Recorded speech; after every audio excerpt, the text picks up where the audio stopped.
So I've done my makeup. That'll be up in a different video. It's not finished yet, so don't judge it just yet. But I'm going to just do my hair. So the first thing I'm going to use is a heat protector. There's not a lot left in it, so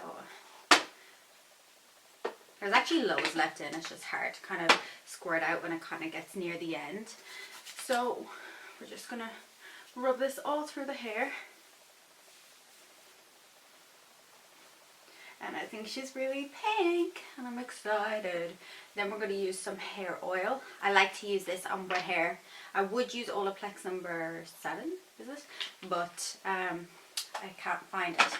But anyway, I like to use this oil as well, but only on wet hair because it's super thick and can leave your hair feeling greasy.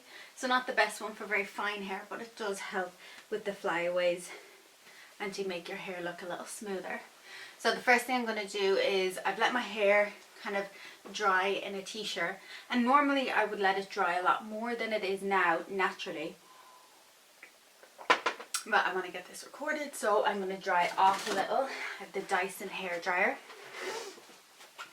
so I'm just going to let this dry off and then I'll be back to show you how to blow dry.